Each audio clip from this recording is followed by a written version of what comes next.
Hey there, this is David Hike, and this is video 2 of our series on creating a Windows domain and installing an Exchange box inside of it. So let's take a look at our network diagram. This is the same network diagram you saw in video 1. And to reiterate a little, here is our ESXi host. Inside its virtual network, we have our NAT router, the CSR 1000. We have a virtual switch represented by VMnet1. Inside the first subnet, all we have is a domain controller right now, or the perimeter network, you could call it. We have DC2 on the internal subnet, the internal most subnet, VMnet2. Or the internal LAN, we have DC1 right here in our Exchange box. But today we're only going to worry about DC1 and DC2.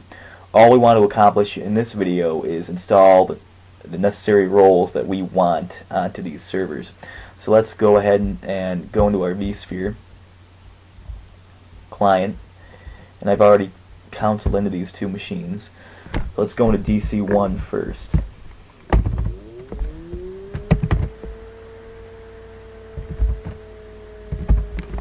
Again. As you can see, I haven't created a local administrator account other than the built-in. I haven't created an administrator account, so I'm still using the built-in account.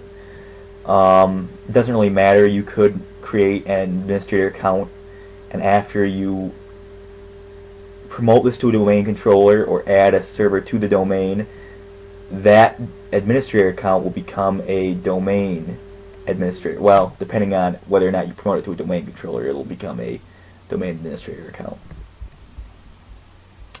The first server, anyway, when you create the domain. Any other servers won't. Those administrator accounts won't carry over. So anyway, this is Server Manager. It'll start automatically when you log into your server. If for some reason you X out or want to restart it, you can find this button right here. We'll bring it up. So we're going to go to Add Roles and Features. Okay, should read this first of all, but it's nothing vital. If you have a general idea what you're doing, assuming your server is already set up with an IP address and currently up to date with Windows. So on the next page, we want to select role-based or feature-based installation. Click Next, and now we are giving a list of servers to choose from, and right now the only one on the list is this particular server. So we're going to say Next because it's already selected. So this page is the list of roles that we can install onto our server, and for our purposes we want to install Active Directory domain services and then add all the features required for that. We want to install DNS server, add features, and DHCP server, add features. Now, by installing DNS and Active Directory domain servers at the same time, you create domain integrated DNS services.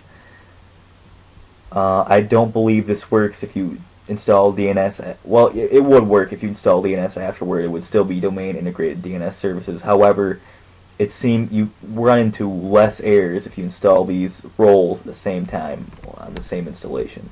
Same with the DHCP server. So those are the three roles we want right now. So go ahead and click Next. This is a list of features that are available to you on the server that you can install. And all the features necessary for the installation of the roles we selected have already been selected. The second screen that popped up after you selected a role was all the necessary features, and you allowed them to add it for you. So there's no other features we really want right now. But if there is something you think of that you would want, go ahead and add it now. But we're going to click Next without adding anything else. So this is just giving you a brief of Active Directory domain services, and then same with DNS server and DHCP server. Then you're given a confirmation page, and you can restart destination server automatically if required. You're given a list right here of everything you have or you are intending to install. So go ahead and click install.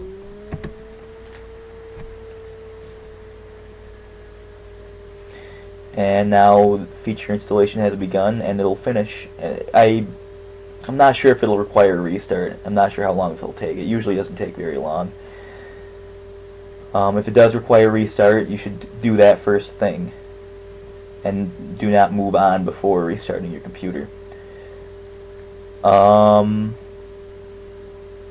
Other than that, it's also important, like it said on the first page, make sure you have all your Windows updates before you install any of these roles or features, because you can run into errors later on if your computer is not fully up to date before doing this. So I believe that'll be it for this video. Join us next time, and we will actually promote this server to a domain controller.